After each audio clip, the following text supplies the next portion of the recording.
அதான் சொன்னேன், கடைசி வரைக்கும் வருவாரு, வெளிப்படுத்த வரைக்கும் உட்காந்துக்கிற. யூதா எழுதின புஸ்தகம் ஒரே ஒரு அதிகாரம், அங்கே உள்ளே காணப்படுகிற ஒரு மனிதனை குறித்து நான் உங்களுக்கு காட்டும்படியா இருக்கிறேன். 11வது வசனம், 25 வசனங்கள் தான் அதுல. குறைந்தது நான் அதை குறைந்தது 75 முறைக்கு மேல இந்த ஒரே ஒரு அதிகாரத்தை படிச்சு பலவித தலைப்புகளை நான் செய்திகளை கர்த்தருடைய நாமத்தில் அறிவித்திருக்கிறேன். இந்த 11வது வசனத்துல 3 விதமான மனிதர்கள் இருக்கிறாங்க. ஆனால் ஒரு மனிதரை தான் நாம் பார்க்க போகிறோம். கர்த்தருடைய பரிசுத்த நாமத்துக்கு மகிமை உண்டாகட்டும். எடுத்து வாசிக்க. இவர்களுக்கு ஐயோ, இவர்களுக்கு ஐயோ, இவர்கள் காயினுடைய வழியில் நடந்து, இவர்கள் முதலாவது ஒரு மனுஷன் சொல்றார், ஆண்டவரே காயினுடைய வழியில் நடந்து. இரண்டாவது, பீலையாம் கூலிக்காக செய்த வஞ்சகத்தினாலே விரைந்து ஓடி. அப்போ பணம் கிடைக்குதுன்னு ஓட வருவது. ஆனா அவரை தான் நம்ம பார்க்க போறோம். மூன்றாவது, கோரா என்ற ஒரு கூட்டம் எதிர்த்து பேசினால பாவம் உள்ளாகி இவர்கள் 3 பேருமே கெட்டு போனவர்கள். இப்ப இதுக்கு என்ன தலைமை உணவணும்? கெட்டு போனவர். ஒரு மனுஷனை பார்த்தா கெட்டு போனவர், 3 மனுஷனையும் பார்த்தா கெட்டு போனவர்கள். சரி, ஆனா லூக்கா எழுதின விரும்பும் 13வது அதிகாரம்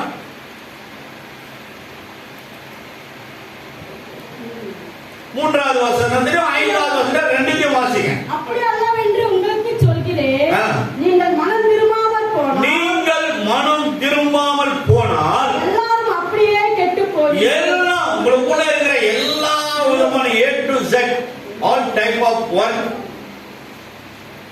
அப்புறம் உங்களுக்குள்ள இருக்கிற எக்ஸ்ட்ரா பவர், நீங்க நினைக்கிறது, செயல்படுறது, வாழ்றது, வாழ்க்கை எல்லாம் அட்மினிஸ்ட்ரேஷன் ஒர்க்கு, அப்புறம் உங்களுடைய கரஸ்பாண்டன்ஸ் ஃபார் மணி எல்லாமே A to Z. அதான் சொல்றது, எல்லாமே என்ன ஆயிடுமா? கெட்டு போவீர்கள். மனம் திரும்பாமல் போனால் அப்படியே கெட்டு போவீர்கள். 5வது வசனம் படிங்க. அப்படி அல்லவென்று உங்களுக்கு சொல்கிறேன், நீங்கள் மனம் திரும்பாமல் போனால், நீங்கள் மனம் திரும்பாமல் போனால் எல்லாரும் அப்படியே கெட்டு, நீங்கள் எல்லோரும் அப்படியே கெட்டு போவீர்கள். கர்த்தருடைய பரிசுத்த நாமத்திற்கு மகிமை உண்டாகட்டும். இங்கே கெட்டு போனவர்கள் என்ற தலைப்புல ஒரு கெட்டு போன மனுஷன் நம்ம பார்க்கணும். காயினும் அதே மாதிரி தான் ஆண்டவர் சமூகத்தை விட்டு ஆண்டவர் என்ன பண்ணாரு? அவனை விரட்டியாச்சார். மோசேக்கும் ஆரோனுக்கும் விரோதமா பேசி எப்ப பார்த்தாலும் வாக்குவாதம் பண்ணிக்கிறேன். அவர் என்ன பண்ணாங்க? இதயத்தை கலக்கடித்து கொண்டே இருந்தார். ஒரு கூட்டம் எத்தனை பேர்? 250 பேர். அதுதான் கோராவின் கூட்டம். கர்த்தருக்கு நிற்க வைக்கப்பட்ட தாசர்களை யார் விரோதமா எழும்பி அவர்களை பஸ்ட் பண்ணாலோ, நசுக்கினாலோ, வேதனைப்படுத்தினாலோ, துன்பப்படுத்தினாலோ, மன சமாதான கேடான உண்டான காரியங்களை செய்தாலோ முதல் ஊழியக்காரர் கோபம் போவாங்க.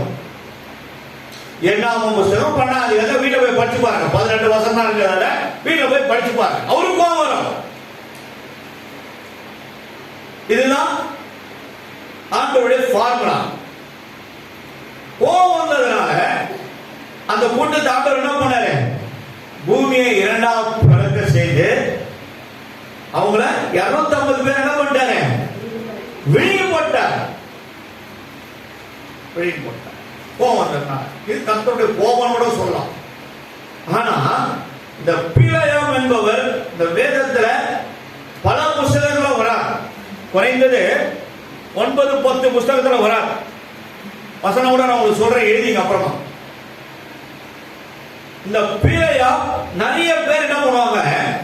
ஆண்டவரோடு பேசுறார் என்பதற்காக இவரை ஒரு தீர்க்கதரிசி என்று சொல்வார்கள். ஆனால் யோனாவை நாம் தீர்க்கதரிசி சொல்லலாம், எரேமியாவை சொல்லலாம். எசேக்கியேலை பார்த்து ஆண்டவர் சொன்னார், உனக்கு இருக்கிற ஆள் என்ன பண்ணுது? எலும்புகள் மேல ஊது. அவைகள் என்ன பண்ணுச்சு? உயிர் அடைந்து எழுப்பி நின்றது. தலை எங்கே கிடக்குது, இந்த கை எங்கே கிடக்குது, இந்த கால் எங்கே கிடக்குது, இந்த கை எங்கே கிடக்குது, மொண்டை எங்கேயுமே கிடக்குது. ஆனா எல்லாமே ஒன்னா சேர்ந்து அந்த மனுஷனுக்குள்ள எல்லாம் ஒன்னா சேர்ந்து சேனையா நிக்கிறாங்க. அவன் தீர்க்கதரிசி, கர்த்தரால் அழிக்கப்பட்ட எல்லாமே தீர்க்கதரிசி தான். நம்ம இமானுடைய அப்பா இறந்துட்டவங்க என்ன போனாங்க, அந்த டெத் சர்டிபிகேட் வாங்கி அந்த சென்ட்ரல் பேங்க் ஆஃப் இந்தியா நான் எட்டுட்டு போயிருந்தேன். அவங்க அம்மா இவங்க எல்லாரும் வந்திருந்தாங்க. என்னன்னு தெரியல, அக்கா வந்து கிரண் வந்தது கூட நாங்களாம் போயிருக்கோம்.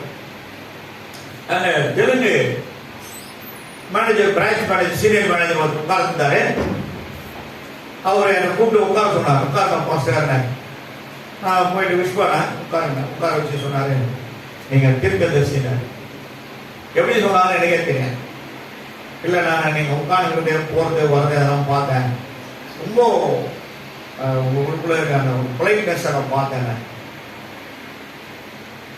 காரணம் என்னன்னா, நம்மளே பெருசா நம்ம பேசிக்க கூடாது. மற்றவங்க நம்மளை பார்த்து பேசணும். அதுதான் உண்மையான அவங்க மேல இருக்கிற அழைப்பு, அவங்க மேல இருக்கிற அபிஷேகம். இந்த ரெண்டு இதுதான் ஆண்டவன் என்ன பண்ணாரு, வரங்களை கொடுத்துருவாங்க. ஏன் நான் சேவை பண்ணதுக்கு அது வேணும் இருக்கு. நான் எதுவுமே கேட்க மாட்டோம், ஆனா ஆண்டவன் கொடுத்துனே இருக்காங்க. யார் வந்தாலும் என் விடுதலை தான். பூர்ணிமாவுடைய காரியம் நமக்கு எல்லாருமே தெரியும். அந்த பிள்ளைங்களை தேவன் என்ன பண்ணாரு, அருமையான நடத்தினார். என்னம்மா இப்படி ஆகியம்மா, ரொம்ப மன வருத்தமா இருக்குமான்னு சொல்லிட்டு வந்தேன். வாங்க ஆலயத்தில் வந்தாதான் விடுதலை கிடைக்கும், வாங்க. நீ தான் உன் பொண்ணுக்கு இது மேட்டு ஜவாப்தாரி, நீ தான் எடுத்து வரணும்னு சொல்லிட்டு நீங்க பார்த்து பேசிட்டு வர. கர்த்தருடைய பரிசுத்த நாமத்துக்கு மகிமை உண்டாகட்டும். ஏனென்றால் நாமே நம்ம தீர்க்கதரிசியா முத்திரை போட்டுக் கொள்ளக்கூடாது. இவர் தீர்க்கதரிசி அல்ல. தேவன் நம்ம கிட்ட பேசிட்டாரு, நம்ம எல்லாருமே தீர்க்கதரிசியா இல்ல. சரி, இப்போ கொஞ்சம் சப்ஜெக்டுக்குள்ள போலாம். 22ஆம் அதிகாரத்துல இருந்து ஒரு 10 வருஷத்தை வாசிங்க. ஒண்ணுல இருக்கு. பின்பு இஸ்ரவேல் புத்திரர் பிரயாணம் பண்ணி எதிரிகளின் கிட்டே இருக்கும் யோர்தானுக்கு இக்கரையிலே மோவாபின் சமான வெளியில் பாளையம் இறங்கினார்கள். இஸ்ரவேலர் எமோரியருக்கு செய்த யாவையும் சிப்போரின் இவர்கள் எகிப்து தேசத்திலிருந்து கடந்து போறாங்க. கடந்து போகும்போது மோவாப் தேசம் வந்து இஸ்ரவேலர்கள் இருக்கிற ஒரு கோத்திரம், அவர்களுக்குள்ள ஒரு கசப்பு உணர்ச்சி உண்டாகி அவங்க என்ன பண்ணாங்க, அங்கிருந்து அவர்கிட்ட பிரிஞ்சு போயிட்டாங்க. பிரிஞ்சு போய் அவங்களுக்குள்ள என்ன பண்ணாங்க, அவங்க ஒரு தேசத்தை உருவாக்கி கொண்டாங்க. உருவாக்கி கொண்டு 2 ராஜாக்கள் 1 அதிகாரம் நினைக்கிறேன்.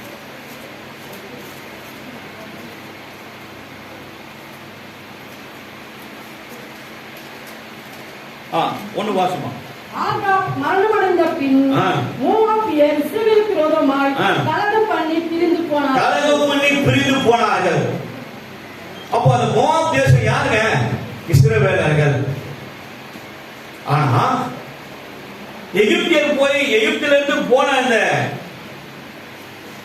இஸ்ரவேல் ஜனங்களை வழிநடத்து போன மோசையும் ஆரோனும் என்ன பண்ணாங்க, நேரா மோவாப் தேசத்தை போய் அவங்கள அங்க வழிநடத்தி அங்க இருக்க செய்யற ஆண்டவர் நிக்க சொல்றார். இரவுல அக்னி ஸ்தம்பம் மேல அது எழுப்பும் போது உடனே அந்த உடன்படிக்கை பெட்டியெல்லாம் ஆசாரியர்கள்லாம் தூக்கிட்டு நிற்பாங்க. அது மூவ் பண்ணும் போது இவங்க கரெக்டா அங்க பாஸ் ஆகி வேற இடத்துக்கு போயிடுவாங்க. பகல்ல பாத்தீங்கன்னா ஒரு பெரிய மேக கூட்டம் அந்த பெட்டிக்கு நேரா இருக்கு. அது நிற்கும் போது நின்றுடுவாங்க. அது மறுபடியும் அது எப்போ எழுப்பி மேல புறப்படுறதுக்கு ஆயத்தமாவதோ அப்பதான் என்ன பண்ணுவாங்க, அது கடந்து போவாங்க. இந்த மேக ஸ்தம்பத்துக்கும் அக்னி ஸ்தம்பத்துக்கும் தேவனா இருக்கிறார், அவர் தான் வழி நடத்துறார். மோசேயோடு ஆண்டவர் பேசிக்கொண்டே இருப்பார். மோசே சொன்னதெல்லாம் கேட்டு கர்த்தர் செய்தார் இருக்கும் யாத்ரா புஸ்தகத்துல. ஆனா இந்த மோவாப் தேசத்துல இவங்க போய் ஒரு பெரிய பாளையம் அங்கே அமர்ந்துட்டாங்க. அப்போ இந்த மோவாப் தேசத்தை ராஜாவாகிய பாலாக் என்ன பண்றாரு, அவங்க தேசத்தின படை தலைவர்களாக இருக்கிற அதிகாரிகள் வந்து ராஜாவுக்கு முறையிடுறாங்க. இவர்கள் பெருந்திரள் கூட்டங்களா இருக்கிறாங்க, இவங்க நம்ம தேசத்தை அழிச்சு நாசம் பண்ணிடுவாங்க, நம்ம தேசம் காணாமல் போய்விடும். ஆகையால இவர்களை இருந்து நாம போர் செய்து யுத்தம் செய்து நம்மளால ஜெயிக்க முடியாது. இவர்களை நாம் எப்படி விரட்டி அடிக்கிறது என்று சொல்லி பேசிக்கொண்டிருக்கும் போது அந்த பாலாந்த ராஜா ஒரு சம்பவத்தை சொல்வார். இந்த பிரபுக்கள் எல்லாம் அழைத்து, நீங்கள் போய் பீலாயாம் என்ற ஒரு மனுஷன் இருக்கிறார், அவர் இவருக்கு அவர் தேவ மனுஷனா இருக்கலாம், அந்த பீலாயாம் இடத்துல நீங்க போய் நான் கொடுக்கிற இந்த பொண்ணையும் பொருளையும் மாட்டு வஸ்திரம் எல்லாத்தையும் எடுத்துட்டு போங்க, கழுதமலை குதிரைமலையை எடுத்துட்டு சுமந்துக்கிட்டே போங்க. போயிட்டு அவர் ராஜா உங்களை அழைக்கும்படியால் இவ்வளத்தையும் கொடுத்து அனுப்பியிருக்கிறார். நீங்க வந்து ஒரு பெருந்திரள் கூட்டம் வந்திருக்கிறாங்க. எந்த கூட்டம்? இஸ்ரவேலர் கூட்டம். தேவனுடைய பிள்ளைகள் எகிப்திலிருந்து வெளியே கொண்டு வந்தது கர்த்தர் தான். 10 விதமான வாதைகளை அனுப்பி எல்லாரும் என்ன பண்ணார்? உண்டையெல்லாம் நாக்கி எல்லாரும் நீங்க போகப்பா வெளியே, எங்களை விட்டு கடந்து போங்க என்று சொல்லி ராஜா என்ன பண்ணாரு? அனுப்பிச்சு விட்டார் பார்வன் ராஜா. அப்படி வரும்போது மோவாப் தேசம் வந்து பாலை இறக்கும் போது போயிட்டு கூப்பிடுறாங்க. அப்போ அவர் என்ன, இந்த இரவு நீங்க எல்லாம் இங்க தங்கிருங்க இந்த பிரபுக்களுக்கு சொல்றாரு. நான் ஆண்டவர்கிட்ட கேட்டு விசாரிச்சுட்டு நான் சொல்றேன், அவர் சொன்னாதான் நான் வருவேன் என்று சொல்றார். ஆனா அப்படியே இந்த பக்கம் ஃபுல்லா அந்த குதிரையும் கழுதமலை இருக்கும் எல்லாம் அனுப்பி வச்சிட்டாங்க. இது என்ன சொல்லுங்க, என்ன பண்ணி சொல்லுங்க? மாற்று வஸ்திரம், பொண்ணு, பொருள், தங்கம், வெள்ளி எல்லாம் இருக்குது. விலை உயர்ந்த பொருட்கள் முட்டை முட்டியாவது இறங்கி போச்சு. அண்ணா என்ன பண்றாரு? அவருடைய இருதயத்தை என்ன பண்றாரு? அது மேல உட்கார வச்சாரு. இருதயத்தை உட்கார வச்சார்.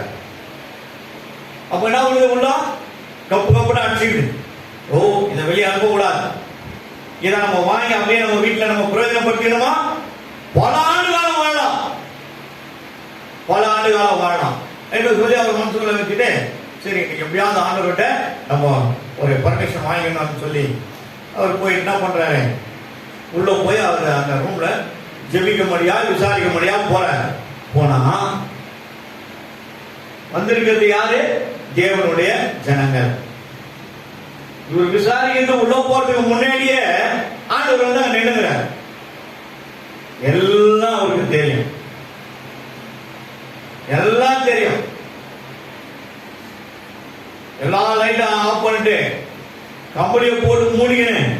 யாருக்குமே தெரியாது. அனனியா சப்பரியால் மாதிரி ஒரு காரியத்தை செய்தா கூட கண்டுபிடிச்சார். பரிசுத்த ஆவிக்கு விரோதமாய் பொய் சொன்னது என்ன? வீட்டுக்காரருக்கு தெரியாத மனைவி, மனைவி தெரியாத வீட்டுக்காரன் மாறி மாறி என்ன பண்றாங்க? செத்து போறாங்க. பணத்தை எடுத்து கொஞ்சம் என்ன பண்ணிட்டாங்க? பணம் நோண்டி போச்சு வச்சுட்டாங்க. அப்போ கேட்கிறாங்க, இவ்வளவுதான் வித்துதா? அப்போ சொல்ல காலில் எடுத்து நீ கொட்டணும் அவங்க எதிர்பார்க்கல. நீயா எடுத்த தீர்மானம் தான் இது. நீயா பொருத்தனை பண்ணியிருந்தா போன வாரம் உங்களுக்கு காட்டினேன் எத்தாவை குறிச்சு. அவரா பண்ணின பொருத்தனை தான் அது. அந்த புள்ள சொல்லல, ஆண்டவரும் கேட்கல. ஆனா 2 பேரும் ஆளு தெரியாம அந்த அம்மா செத்துட்டு வெளியே வருவாங்க, இவர் உள்ள போவார். மனைவி தான் செத்து போனதுன்னு அவங்களுக்கே தெரியாது. அது பெரிய சேவைகளை கட்டி தூக்கி என்ன பண்ணுவாங்க? தூக்கிட்டு வாலிபர்கள் வெளியே எடுத்துட்டு போவாங்க. இவரும் போவாரு. அவங்க கேட்பாங்க, பரிசுத்த ஆவி விரோதமா பொய் சொல்லிட்டானே, அவனை கீழே அங்கேயும் பொருத்தனை ஒன்று சேர்க்கிறோம், மறுபடியும் ஒரு எங்கேயும் போவோம். அதே மாதிரி இவர் ஆண்டவர்கிட்ட விசாரிக்க போறார். எப்படியாவது ஆண்டவர் பர்மிஷன் வாங்கி இதெல்லாம் நம்ம எடுத்துக்கணும். எப்படி ஆண்டவர் இருக்கா? நம்ம அந்த ஜனங்களை சபிச்சு விரட்டி அடிச்சிடணும். இவர் ஒரு தீர்மானம் போட்டிருக்காங்க. போயிட்டு ரூம்ல போயிட்டு ஆண்டவர்கிட்ட, உங்கள்கிட்ட வந்து ஜனங்க யாருப்பா? ஆண்டவர் கேட்கிற, யாருப்பா அவங்களா? இந்த மாதிரி மோவாப் தேசத்துல வந்திருக்காங்க ஐயா, இந்த மாதிரி விஷயம் நான் போய் அவங்கள சபிக்கணும்ன்றதுக்காக இதெல்லாம் எடுத்து வந்து வச்சிருக்காங்க, நான் போயிட்டு வரணும். போயிட்டு வரலாமா வரக்கூடாதா? பர்மிஷன் கேட்கிறேன். ஆண்டவர் என்ன சொன்னாரு? போகக்கூடாது. ஏன்? அவருடைய ஜனங்கள் என்னையோ ஒண்ணு நடக்கும் போது உனக்கு முன்னாடி அவருக்கு தெரியும். அதுதான் அதனுடைய பாயிண்ட். என்னைக்கோ நடக்கும் போது நீ உஷாராக ஆண்டவர் எச்சரிப்பார். என்னைக்கோ ஒரு சரிவு ஒரு வாழ்க்கையில உண்டாகும் போது நீ சரிக்கு விட போகிறாய், ஆனாலும் உன்னை ஒன்றும் சேதப்படுத்தாத நான் காப்பேன், தன் கரங்களை கொடுத்து தூக்கி நான் நிற்க வைப்பேன் என்று சொல்லுகிற ஜீவனுள்ள தேவனும் பட்சத்தில் இருக்கிறார். உன்னை விரோதமாக எழுதுகிறவன் யார்? ஒருத்தரங்க. நம்ம ஒன்றை யாரும் சேதப்படுத்த முடியாது. கர்த்தர் நம்ம பக்கத்துல இல்லைன்னா நம்மளால ஒன்றும் பண்ண முடியாது. நீங்க மட்டும் இல்லைன்னா சொல்லுங்க, எங்கேயோ நான் சென்று இருப்பேன், எப்படியோ வாழ்ந்திருப்பேன், மண்ணுக்குள்ளேயும் போயிருப்பேன், மறந்தும் போயிட்டு இருப்பாங்க. உண்மைதானே இது? உண்மைதான். அவர் தான் நமக்கு எல்லாம் எல்லாம் அவர் தான். அதான் தான் சொல்லுவார், கர்த்தர் இந்த வீட்டின் தலைவர். யார் அது வீட்டில் இருக்குது? வாங்கி மாட்டுங்க, வாங்கி மாட்டுங்க. கர்த்தர் தான் உன்னுடைய தலைவராக இருக்கணும். உன் திறமைகள் அல்ல. உன் திறமை உன்னை காப்பாற்றாது, கீழே தள்ளிடும். உன்னோட டேலண்ட் ஒரு நாள் நிற்காது. ஆனா அவர் தான் நமக்கு ஆலோசனை கர்த்தர். நம்ம கீழே விழுந்திருந்தோம், விழாம போறதான் அவர் தான் நமக்கு. இவர் போய் கேட்கறதுக்கு போவாரு, உள்ள ஆண்டவர் இருப்பாரு, யாப்பா அவன் வந்து அவருக்கே மாதிரி இந்த மாதிரி விஷயம் சொல்றவங்க நீ போகக்கூடாது, போகக்கூடாதுதான். எப்போவாது ஆண்டவர்கிட்ட நம்ம கேட்டுட்டு ஒரு வேலை செய்யறோமா? சரி, பிலிப்பியர் 4ஆம் அதிகாரம் 6வது வசனம் வாசி. இதை நீங்க படிக்காம எந்த வரையும் ஸ்டார்ட் பண்ணாதீங்க. படிப்பா, அமைக்கல படிப்போம். பிதாக்களே, நீங்கள் ஒன்றுக்கும் கவலைப்படாமல் எல்லாவற்றையும் குறித்து உங்கள் விண்ணப்பங்களை எப்படியாப்பட்ட காரியம் உங்களுக்கு நடக்கிறதா இருந்தாலும் அந்த விண்ணப்பத்தை என்ன பண்ணுங்க? ஸ்தோத்திரத்தோடு கூடிய ஜெபத்தினாலும் வேண்டுதலினாலும் தேவனுக்கு தெரியப்படுத்துங்க, அவருக்கு தெரியப்படுத்துங்க. நீங்க தெரியப்படுத்திட்டு அதுக்கப்புறம் அது நடந்ததே இல்லைன்னு கிடையாது. அவர்கிட்ட நடக்காதது ஒன்றுமே இல்லை. எல்லாம் ஆகும், எல்லாம் நடக்கும். அருமையான பாடல். ஆகாதது எதுவும் இல்லை, உம்மால் ஆகாதது எதுவும் இல்லை.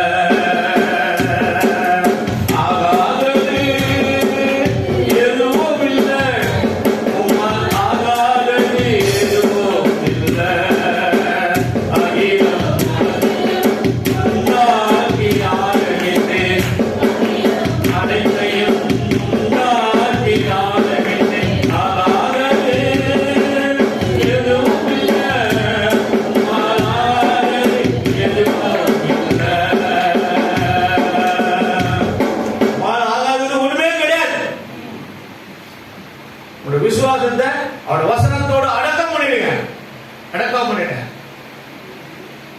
இங்க போனா அது கிடைக்கும், அங்க போனா இது கிடைக்காது, பொண்ணும் பொருளாது பணம் கிடைக்கான்றதா பத்தி கவலைப்படாதுங்க. பொண்ணும் பொருளும் யாருங்க? அவர் நமக்கு போட்ட பிச்சை, ஆஸ்தி அந்தஸ்து சொத்து எல்லாம் அவர் போட்ட பிச்சை தான். ஒருமே அது வந்த இந்த பகுதியில் கர்த்தர் என்னை எழுப்பி நிற்க வைத்தார்.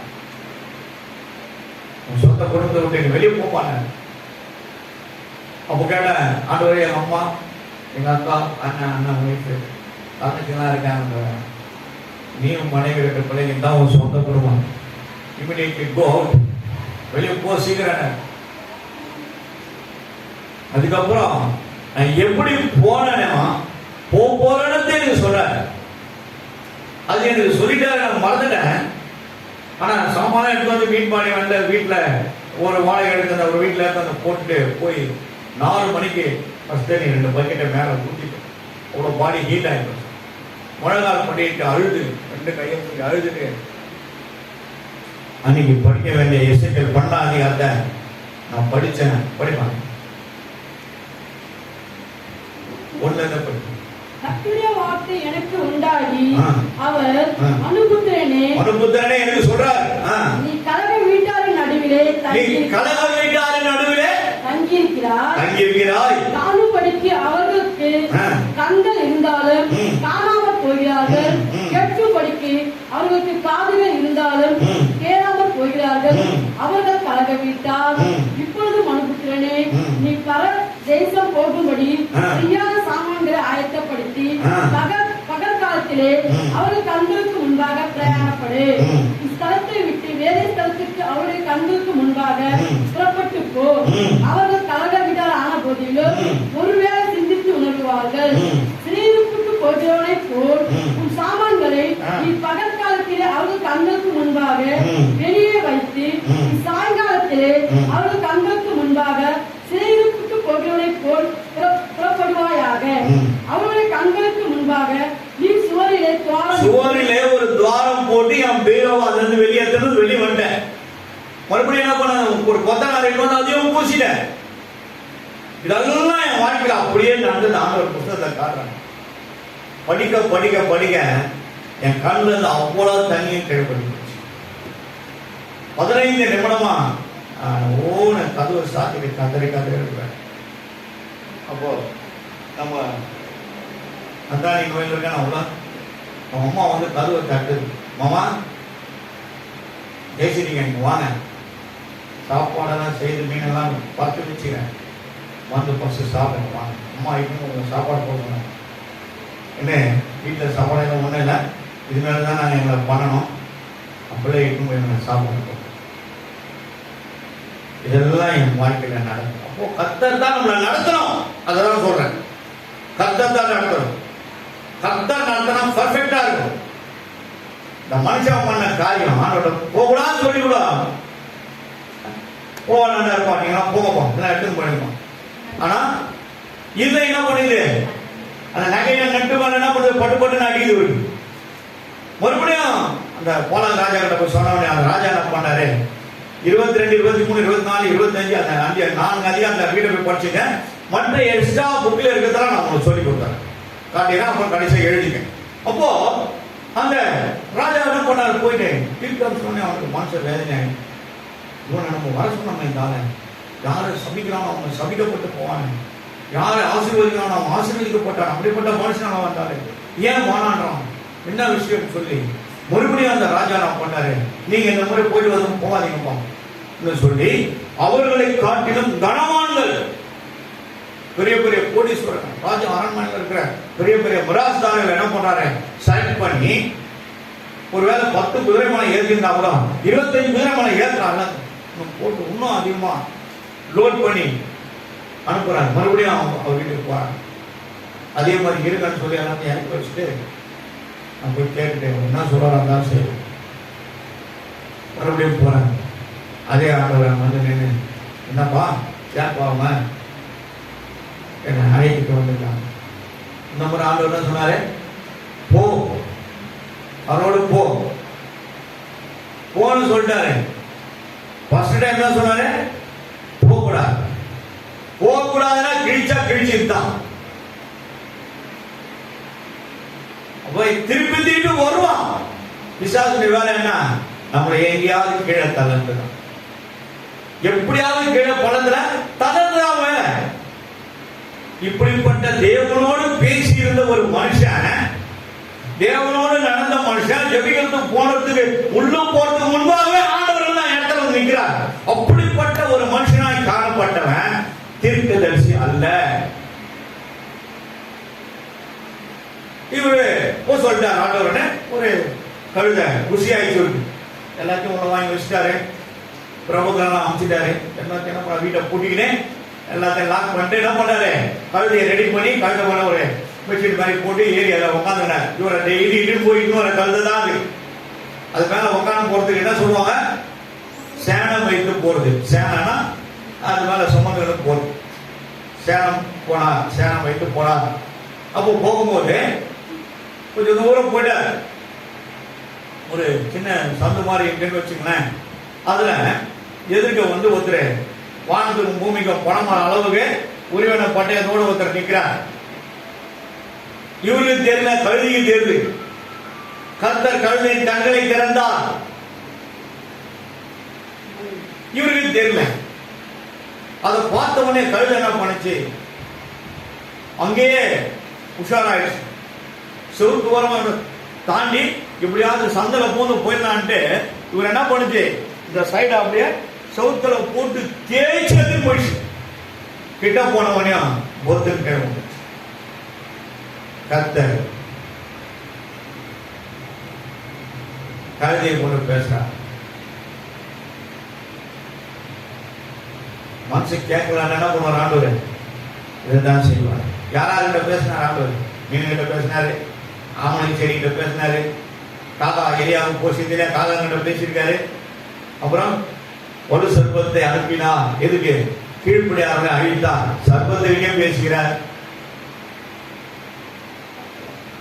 சிங்கத்துக்கிட்டே பேசுகிறார். ஒன்று ராஜாக்கள் 13 வீட்டுல போய் பாருங்க. சிங்கம் கழுதை பார்த்துருக்குது, கழுதி ஏற்றிட்டு போன மனுஷனை அடிச்சு கொண்டு போட்டு சிங்கமா அவங்க பார்க்கணும். வேதத்துல நிறைய காரியங்கள் நம்ம பார்க்கலாம். அத்தியமரத்தை பார்த்து பேசின பட்டு போச்சா இல்லையா, செங்கலை பார்த்து பேசினாரா இல்லையா, ஓடிச்சு.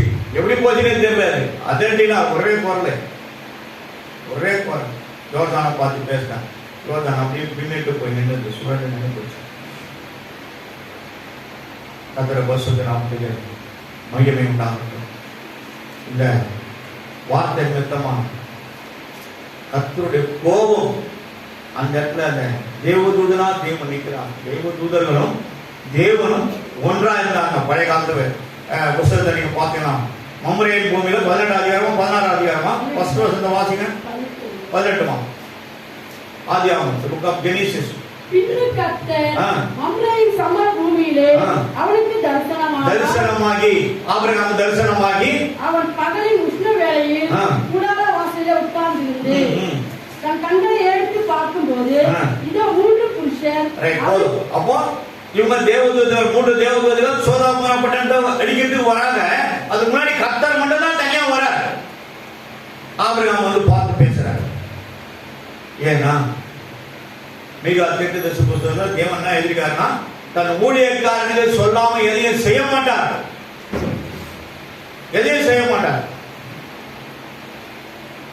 அப்போ இந்த கழுதை பேசத்தை பார்த்து பயந்துட்டு கீழே விட்டான். எனக்கு முன்னாடி ஒருவர் நிற்கிறார், என்னால் ஒரு அடி கூட போக முடியல. நிறைய முறை அடிச்சிட்டான், கழுதி அடிச்சான். இவ்வளோ நாள் அவனை என்னை சுமக்கிற ஏன் அப்படின்னா, இவ்வளோ நாள் அந்த மாதிரி பண்ணலையே. எனக்கு முன்னாடி வந்து நிற்கிறார். அப்போதான் அந்த கர்த்தர் என்ன பண்ணாரு, கீழே அவன் கண்களை திறந்தான். ஒருத்தர் காலில் விடுறான், நான் உன்னை கொன்று போட்டு இருப்பேன் ஆண்டு கோபத்தில் சொல்றார். ஆனா போய் அந்த வேலையை முடிக்கணுன்றதுக்காக தான் நான் உன்னை அனுப்புறேன். நீ போ, நான் சொல்ற வார்த்தையை உன் வாயில போட, நீ அதை சொல்ற. போயிட்டு அந்த பாலான் ராஜா கிட்ட நிற்பாரு. ராஜாவுக்கு ரொம்ப சந்தோஷமாயிடும். ஏன்னா சபைக்கு இன்வென்டம் பண்ணிட்டாரு இவரு. இவங்கெல்லாம் சபிக்கப்பட்டாங்கன்னா இவங்க ஈஸியானவா அடிச்சு தெத்திடலாம் சொல்லி தீர்மானம் பண்ணிப்பாரு. சரி, இவரு போயிட்டோன்னே அந்த ராஜா என்ன பண்ணாரு, ஒரு மேடான மலை மேல ஏறி அந்த ஜனங்களை காட்டுறாங்க. அந்த ஜனங்களை காட்டும் போது அந்த ஜனங்க எப்படி இருக்காங்கன்னா, பாளையத்துல பாருங்க, அந்த 12 விதமான கோத்திரங்களும் இந்த சிலுவை போல அவங்க என்ன பண்ணாங்க, பாளையம் இருக்கிறாங்க. அங்க போய் அவங்க இருக்கிறாங்க சிலுவை போல. இது மேல இருந்து ஒரு 2-3 கிலோமீட்டருக்கு மேல இருந்து மலையில பார்க்கும் போதே சிலுவை பார்த்த உடனே இன்னும் பயந்து போயிட்டாங்க மனுஷன். அப்போ இந்த இடத்துல ஒரு பலிபீடத்தை கட்டி இத்தனை காளைகளையும் இத்தனை ஆடுகளையும் நீங்க இங்க பலி செலுத்துங்கன்னு சொல்லிட்டு அவர் என்ன பண்ணாரு, அந்த ஜனங்களை ஆண்டவர் சொன்னதை அவருக்கு சொல்றாங்க. அப்ப பாலாக் ராஜா வந்து கோவம் ஆண்டவர் என்ன சொன்னாரு, பாலசிங்கத்தை போல இருந்து தூங்குகிற இவர்களை யார் எழுப்பணும் சேனைகளை கர்த்தர் அவங்களோடு இருக்கிறார். இவர் யாரு சபிக்க கூடும் என்று சொல்லி என்ன பண்ணாரு, அவங்களுக்கு முதல் இடத்துல காட்டும் போது அவர் என்ன சொல்றாருன்னா, அதான் என்ன 23 நம்ம வாசிக்கிறோம், 23 24 வாசிக்கிறோம், 2 வருஷம் வாசிப்பான் மைக்ரோ வாசி. இஸ்ரவேலுக்கு விரோதமான யாக்கோபுக்கு விரோதமான மந்திரவாதம் இல்லை, இஸ்ரவேலுக்கு விரோதமான துதி சொல்வதும் இல்லை. தேவன் என்னென்ன செய்தார் என்று கொஞ்ச காலத்திலே யாக்கோபையும் இஸ்ரவேலையும் குறித்து சொல்லப்படும். அந்த ஜனம் துஷ்ட சிங்கம் போல எழும்பும், பால சிங்கம் போல நிமிர்ந்து நிற்கும்.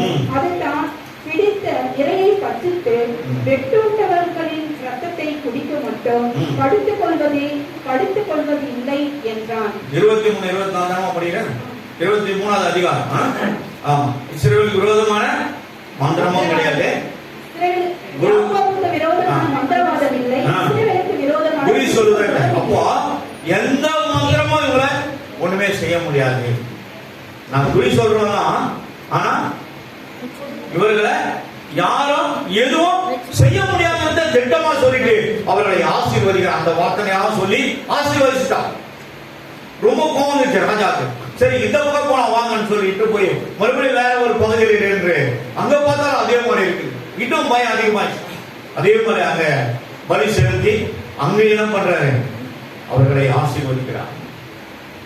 ராஜாவுக்கு மிக கோவம் வந்து, எனக்கு முன்னாடி நிற்காத, சீக்கிரமா போயிட்டு நான் அவனை கொன்று போட்டு. ராஜாவுக்கு கோவம் வந்து என்ன பண்ணுறது, ஆண்டவர் கோவம் வந்துச்சு, அங்கேயும் ஒரு காரியம் இருப்பாரு. இது மேல காரியத்தினால ஏன் அங்க போனா ராஜாவுக்கு என்ன கிடைக்கும், கூலி கிடைக்கும். அதுக்குதான் இவர் மனம் அதுக்குள்ள போயிடுது. ஊழியம் செய்யறவங்க, ஜபம் நடத்துறவங்க, வீட்டு ஜபம் நடத்துறவங்க, அங்க போனா அது கிடைக்கும் இது கிடைக்கும். என் வாழ்க்கையில இதுவரை நான் போனதே கிடையாது. என்னுடைய வார்த்தை அவங்களுக்குள்ள வேணும்னா கண்டிப்பா நான் போய் நிற்பேன். கர்த்தருடைய பரிசுத்த நாமத்திற்கு மகிமை உண்டாகட்டும். அப்போ இது மேல நம்ம என்ன பண்ணது, நம்ம கண்ணு போகக்கூடாது. பொண்ணு மேலையும் பொருள் மேலையும் பணத்து மேலையும் கண்ணு போச்சுன்னா என்னாச்சு, அவ்வளோதான் நம்ம அபிஷேகம். பொருட்கள் மீது கண்ணு போச்சுன்னா போச்சையா அபிஷேகம். ஆடு மேல கண்ணு போச்சுன்னா அப்போதான் அபிஷேகம்.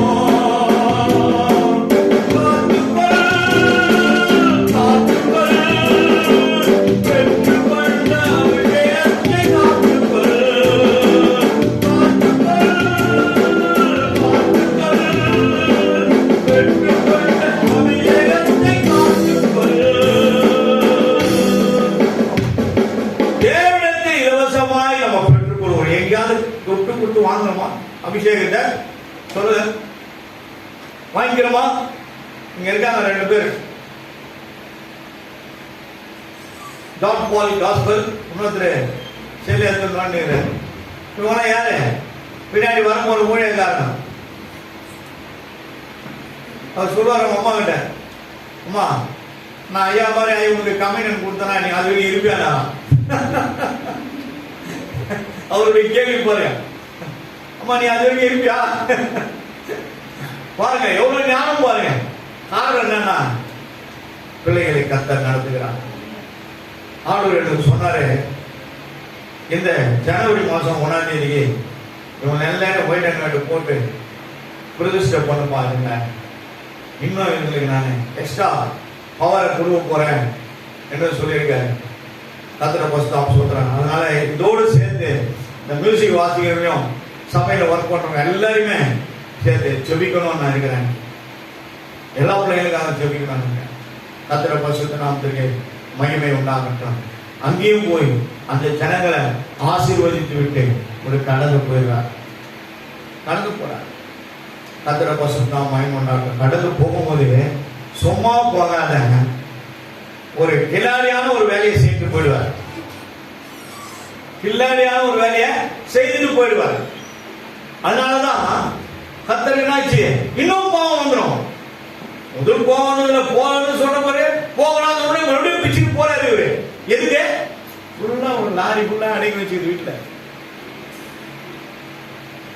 பணம் தேவைதான், பண ஆசை இருக்கக்கூடாது.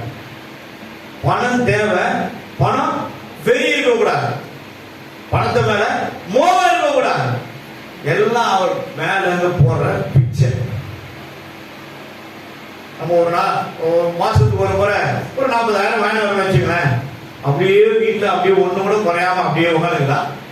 சொல்லுங்களேன், வரும்போது என்ன பண்ணுவோம், வண்டியில வரும்போது யோசிச்சுட்டு வருவோம், ஐயோ எனக்கு இது கொடுக்கணும், அதுக்கு அது கொடுக்கணும், எனக்கு இதை செய்யணும், அதை செய்யணும், இதை செய்யணும்னா கரெக்டா 10,000 வந்து கேட்டு இருந்தோம்.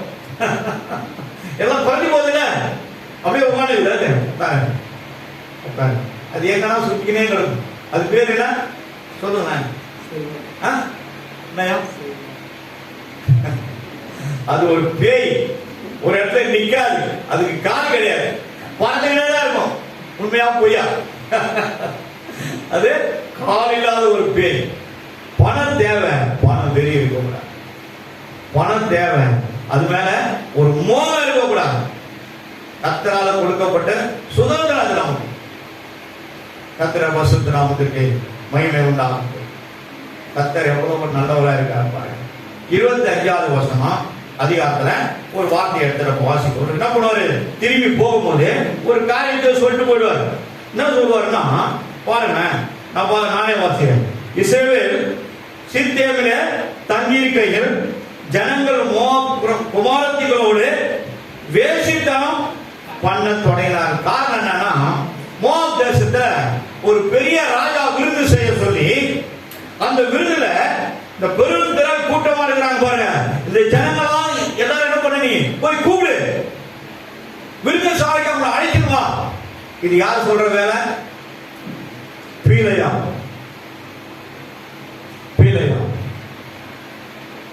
சபிக்கிறதுக்காக கொண்டு போனாரு. ஆண்டவர் சொன்ன சேர்த்தாரு. ரெண்டாவது இவர் பாயிண்ட் எடுத்து பண்ணிட்டாரு, மூட்டை அவுத்து வச்சிட்டாரு. கூப்பிடுறாங்க, எல்லாம் விருது சாலைக்கு வராங்க. எவ்வளவுதான் உயர்ந்த ரகங்களை ஒரு Taj hotel, international Taj hotel எடுத்து வந்து, இன்டர்நேஷனல் தாஜ் ஹோட்டல் எடுத்து வந்து அங்க எல்லாத்தையும் இறங்கி பரிமாறினா கூட, நம்ம கூப்பிட்டா கூட நீங்க போக கூடாது. ஆண்டவரே உங்க சித்தமா, இதை நான் செய்யலாமா, இதை செய்யக்கூடாதா, இது உங்களுக்கு பிரியமா கேட்கணும். கேட்காம என்ன பண்ணாது ஜனங்க, காலமா நம்ம ரோட்ல காட்டியும் மேட்லையும் சுத்திட்டு வருங்க, நல்ல ஆகாரம் கிடைக்கல சொல்லி என்ன பண்றாங்க, நிறைய பேரு எழுந்து ஓடிடுறாங்க. அங்க போய் குசித்து குடித்து, அதையும் சொல்ற, உங்க மோவாப் தேசத்துல இருக்கிற வாலிப சகோதரிகளை அவங்க வாலிபர்களோடு அனுப்பினீங்க. அந்த குடி வெறியில அவன் என்ன பண்ணுவான், அவர்களோடு வேசித்தனம் பண்ணி அவன் தன் பலத்தை இழந்து போவான். அந்த நேரத்துல நீங்க அவங்கள கூட அடிச்சு காலி பண்ணிட்டீங்க. இது பேரு என்ன? துராலோசனை. துராலோசனை, வஞ்சக ஆவி. இப்ப இவர் எப்படி தீர்க்கதரிசி ஆக முடியும்? கூலி வாங்கிக்கிற வேலை செய்வது, வஞ்சக கூலியில் இருக்குது. வேதத்துல 2 இடத்துல சொல்லப்பட்டிருக்கு. எழுதிங்க. நெகேமியாவின் புஸ்தகம் 13வது அதிகாரம் 1-2 வசனம். யோசுவாவின் புஸ்தகம் 13வது அதிகாரம் 22வது வசனம். 2 பேதுருவின் புஸ்தகம் 2ஆம் அதிகாரம் 15-14.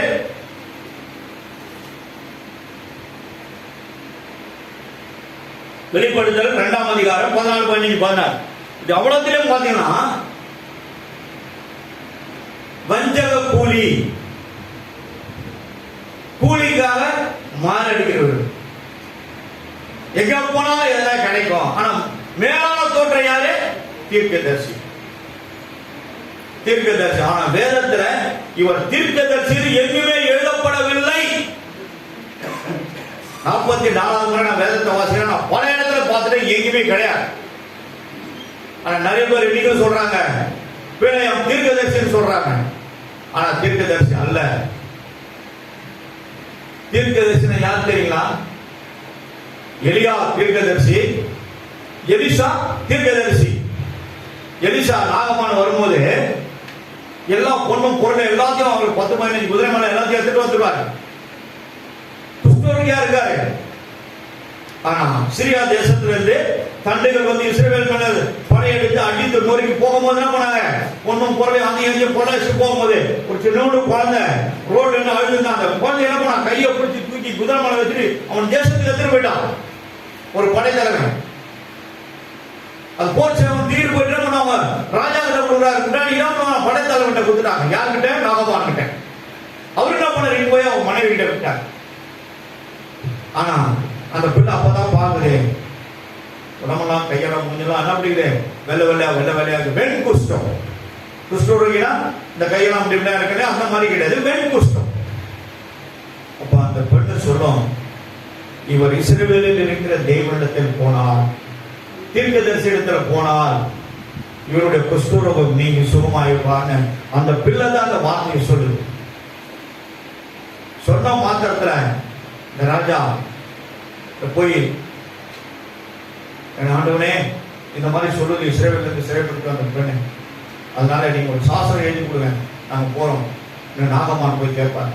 ஒரு பெரிய படை, அதுக்கு தளபதியா இருந்தவன், தலைவனா இருந்தவன் நாகமான். ஆனோ குஷ்டரோகியா இருந்த பார்த்து உனக்குள்ள மன வேதனை, சஞ்சலம், யாரிடத்துல முன்னாடி வந்து நின்று பேச முடியாது, மன வருத்தம், இருதயமோ கலங்கி போய் கிடந்தது. ஆனா சாஸ்திரம் வாங்கி போனவன இந்த ராஜாவை படிச்சு பார்த்தவனே பிரதான வந்து பொள்ளாச்சி எல்லாத்தையும் இறுதி சாமலாகி போனாங்க, வஸ்திரத்தை கிழிச்சுட்டாங்க. இந்த செய்தி என்ன பண்ணுவாங்க? எலிசா கிட்ட போய் சொல்லுமான்னு சொல்லி ராஜா ஆள் அனுப்புனாங்க. அந்த சாசனத்தை படிச்சுட்டு ராஜா கிட்ட போய் சொல்லுங்க, இஸ்ரவேலிலே தேவன் உண்டு என்பதை அவர்கள் அறிந்து கொள்ளட்டும், வரட்டும், நீ ஏன் இப்படி செய்வானேன்னு சொல்லி அவர் அமைதியா இருந்தார். ராஜா போய் சொல்லுங்க, சொல்றவங்க வருவாங்க, நீங்க நேரா அவர் வீட்டுக்கு போங்கன்னு சொல்லி 2 நாள் அனுப்பி உங்களை எடுத்து போனோம். எல்லாத்தையும் வாங்கிட்டு வருவாங்க. எட்டு போனா அவர் சொல்றாரு, நீங்கள் என்னிடத்தில் முறையிடுவது என்ன? நீங்கள் போய் யோர்தானிலே 7 முறை ஸ்நானம் பண்ணுங்க, புது மனுஷனாய் மாறுவார் சொல்லி திருப்பி அனுப்புறாரு. ஆனா அவங்க கேட்பாங்க, படைத்தலைவன் நினைச்ச போங்க, உங்க தேசத்துல 2 நதிகள் இருக்குது, நம்ம பேர் நம்ம அரணாவும் பர்ணாவும், அப்புறம் 2 நதிகள் இருக்குது, நீங்க முடி எழுதுலாமே சொன்னாங்க. இல்ல நீங்க போங்க. அப்ப அந்த போர் சிரமத்தை சொன்னாங்க, ராஜா நம்ம அங்க போறோம், வாங்க, நம்மளுக்கு ஒண்ணு அவரு கஷ்டத்துக்கு சொல்லலையே, பரவாயில்ல வாங்க போகலான்னு சொல்லி அவனை சரிப்படுத்திட்டு போவோம்.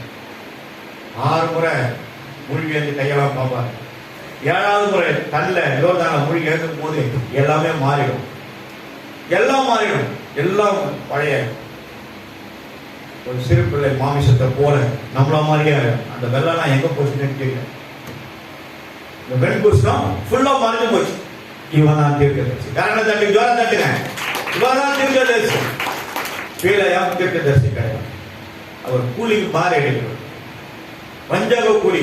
அது அங்க ஜனங்களை வேசித்தனம் பண்ணதுனால அநேகர் தேவனுடைய சமூகத்தை விட்டு உறவே தள்ளப்பட்டார்கள். ஆரோனுடைய மகன் எலியேசர் மூர்க்கம் அடைந்தவனாய் தன் கரத்தில் ஈட்டி எடுத்துக் கொண்டு போய் வேசித்தனத்துல விழுந்து கிடந்த அநேக அப்படியே ஒரே குத்து 2 பேரும் சேர்த்தாங்க. ஆணும் பெண்ணுமா நிறைய பேர் குத்தி கொண்டு போட்டாங்க.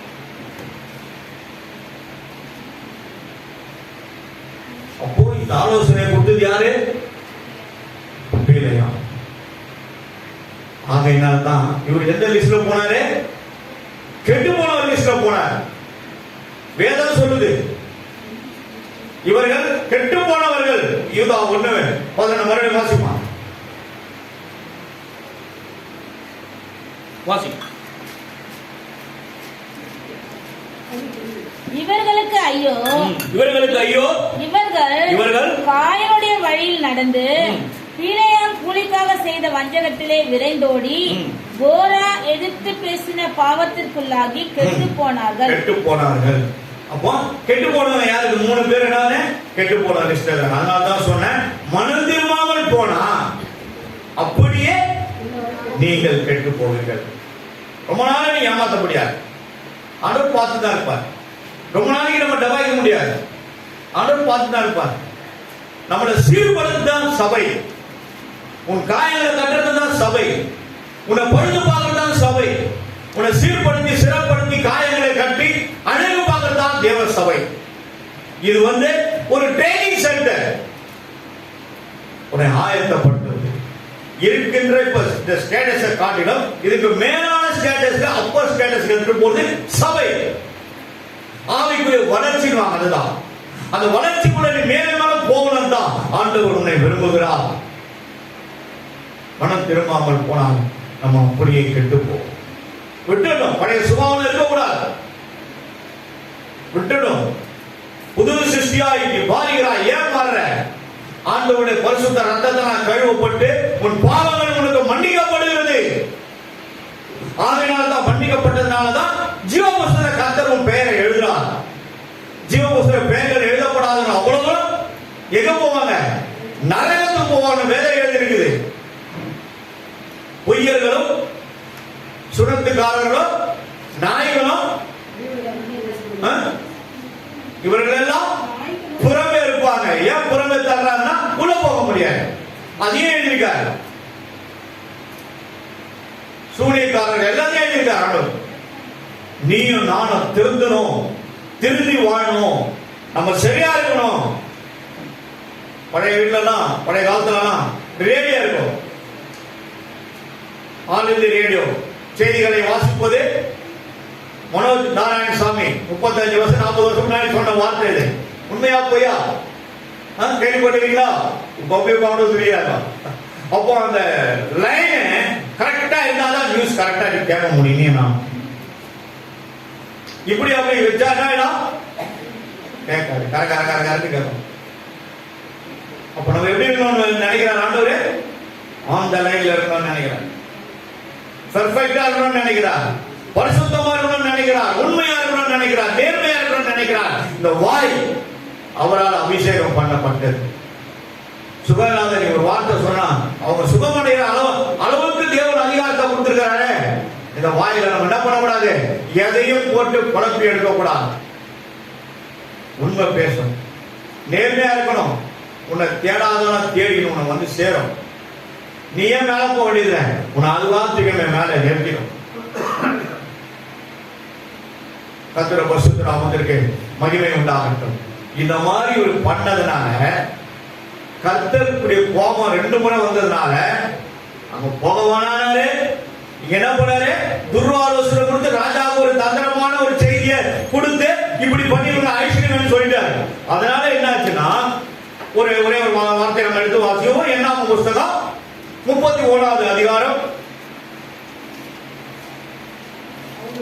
8வது வசனம். அவர்களை கொன்று போட்டதும் அன்றி 7 வாசிக்க 31:8 என்னாகும்? புக் ஆஃப் நம்பர்ஸ் 31:8 வாசிப்பா. அவர்களை கொண்டு போட்டதும் அன்றி மீதியான 5 ராஜாக்கள் ஆகிய ஏவி, ரெக்கேல், சூர், கூர், ரெப்பா என்பவர்களை கொன்று போட்டார்கள். தேயாரின் குமாரனாகிய பீலேயாமையும் பட்டயத்தினாலே கொன்று போட்டார்கள். அப்போ தீர்க்கதரிசியா இருந்தா கர்த்தர் ஒன்றை கொல்லுவதற்கு இடம் கொடுக்க மாட்டார். ஆனா இவன் பட்டயத்திற்கு ஒப்பு கொடுக்கப்பட்டால் கர்த்தர் வேதத்துல அநேகர் ஒப்பு கொடுக்கப்பட்டவங்க இருக்கிறாங்க. அதுல இது ஒரு லிஸ்ட். 1 கொரிந்தியர் 5:8 வாசி. இப்படிப்பட்ட ஆவி படைத்தவர்களை அப்படிப்பட்டவருடைய ஆவி கர்த்தராகிய இயேசு கிறிஸ்துவின் நாளிலே ரட்சிக்கப்படும்படி மாம்சத்தின் அழிவுக்காக நம்முடைய கர்த்தராகிய இயேசு கிறிஸ்துவின் நாமத்தினாலே அவனை சாத்தானுக்கு ஒப்பு கொடுக்க வேண்டும் என்று தீர்ப்பு செய்கிறேன். ஒப்பு கொடுத்தாரு. எங்க ஒப்பு கொடுத்தாரு? சாத்தான் அடுத்து. சாத்தான் என்ன பண்ணுவான்? வா ராஜா, போலா ராஜா, நீ எங்க ஃப்ரெண்டு தோல் மேல கை போட்டுட்டா போவான். எங்க இட்டு போவான்? சொல்லுங்க சொல்லுங்க. தைரியமா தான் சொல்லுவேன். அவன் ஏரியா கிட்ட போடுவான், அவன் ஏரியா கிட்ட போடுவான் அக்னி. அப்புறம் அழுகையும் பற்கடிப்பும் தான். அக்னியில போனா வெந்து தண்ணி கிடைக்காது, எதுவுமே கிடைக்காது, வேக வேண்டியதுதான். நெருப்பு நெருப்பு நெருப்பு நெருப்பு. இந்த பீலையா தீர்க்கதரிசி அல்ல. சரி, இப்ப நீங்க நான் சொல்றதை எழுதிங்க கடகடனே. யூதா 1ஆம் அதிகாரம் 16வது வசனம், லூக்கா 13:3-5, யோசுவாவின் புஸ்தகம் 24:9-10, உபாகம் 23:4-5, நெகேமியா 13:1-2,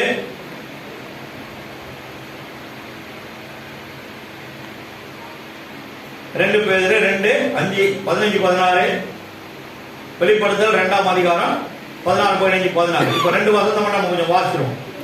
2 பேதுருவின் புஸ்தகம் 2ஆம் அதிகாரம் 15-16 வாசிக்கும் ஒருத்தர். வெளிப்படுத்தல் புஸ்தகம் 2ஆம் அதிகாரம் 14-15-16 வாசிக்கும் வாசிப்பாங்க. பேதுரு 2 பேதுரு 2:15-16. செவ்வையான வழியை விட்டு தப்பி நடந்து பேரின் குமாரனாகிய பீலையாவின் வழியை பின்பற்றி போனவர்கள் அவன் அநீதியின் கூலியை விரும்பி பின்பற்றி பின்னாடியே போனவங்களாம் நாங்க ஆண்டவர் சொல்றாரு.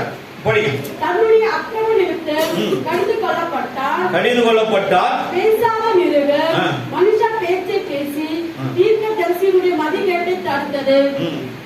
இங்க முதல் வருஷம் 14 பாத்தீங்கன்னா, விபச்சார மயக்கத்தினால் நிறைந்தவர்களும் பாவத்தோடு கண்களுடையவர்கள் உறுதி இல்லாத ஆத்துமாக்களை தந்திரமாய் பிடித்து பொருளாசைகளின் பழகி இருதயத்துடைய சாபத்தின் பிள்ளைகள். பேருன்னா சாபத்தினால வருகிற மனுஷன் சொல்லி சொல்லு. வெளிப்படுத்தல் 2ஆம் அதிகாரம் 14 வாதம். சில காரியங்களை குறித்து முற்பெயரில் எனக்கு குறை உண்டு. விக்கிரகங்களுக்கு படைத்தவர்களை புசிப்பதற்கோ வேசித்தனம் பண்ணுவதற்கோ ஏதுவான இடர்களை இஸ்ரவேல் புத்திரர் முன்பாக போடும்படி பாலாக் என்பவனுக்கு போதனை செய்த பிழையாவனுடைய போதகத்தை கை கொள்ளுகிறவர்கள் உன்னிடத்தில் உண்டு. அப்படியே நிக்கோலா மதஸ்தவாருடைய போதகத்தை கை கொள்ளுகிறவர்களும் உன்னிடத்தில் உண்டு. அதை நான் வெறுக்கிறேன். நீ மனதில் இல்லாவிட்டால் நான் சீக்கிரமாய் உன்னிடத்தில் வந்து என் வாயின் பட்டயத்தால் அவர்களோடு யுத்தம் பண்ணுவேன். அப்போ இந்த பீலையாம் எங்க வரைக்கும் வராது? என்ன புஸ்தகத்துல வெளிப்படுத்தல் வரைக்கும் வராது. ஆனாலும் இவர் தீர்க்கதரிசி அல்ல. நல்லா தெரிஞ்சுங்க. திட்டமா அவங்களுக்கு காட்ட இவன் யாரு? கெட்டு போனவன். வஞ்சக கூலினால இஸ்ரவேல் ஜனங்களை பாவத்துக்கு உள்ளாக்கினவன். நீங்க நல்ல ஆலோசனை கொடுக்கணும், பரவாயில்ல. உங்களுடைய ஆவில நல்லா இருக்கிற நம்ம சபை பிள்ளைங்க கிட்ட காட்டி கொடுங்க. அவங்க ஜெபிப்பாங்க. அதை விட்டுட்டு ஏதோ ஒன்று சொன்னோம்னு சொல்லி என்ன பண்ணாது? ரீல் சுத்தி விடக்கூடாது. வசனத்தை நல்லா தெரியும், வசனத்தோடு பேசுங்க. வசனம் தான் அவங்களுக்குள்ள போகும், கிரியை செய்யும், அவங்களை ரட்சிக்கும், காயங்களை கட்டி எழுப்போம், விடுதலையாக்கும். விடுதலையாகும். கர்த்தர் பரிசுத்தராக மகிமையுண்டாகட்டும். ஆண்டவரே, நாங்கள் பாவியாக மனுஷர்ப்பா. இந்த தீர்க்கதரிசி குறித்து எவ்வளவாய் நீங்க எங்களோட பேசி இருக்கிறீங்க. அதற்காக நாங்கள் நன்றி செலுத்துறோம். எங்களுக்காக கொடுக்கப்பட்ட வார்த்தை ஆண்டவரே, நாங்கள் இன்னும் ஜாக்கிரதையாக இருக்க, எந்த தீர்க்கதரிசியும் பார்த்து நாங்கள் ஏமாந்து விடாதபடிக்கு ஆவியை தெளிவுள்ளவர்களாக இருக்க, எங்களுடைய ஆவியை தெளிவும் புத்தி உள்ளவ கூர்மையான பிள்ளைகளாக நீங்க எங்களை மாற்றுங்கப்பா. நீர் எங்களை மாற்றுங்க ஆண்டவரே. நீங்க இல்லைன்னா எங்களால் ஒன்றும் செய்ய முடியாது ஆண்டவரே. Thank you Jesus.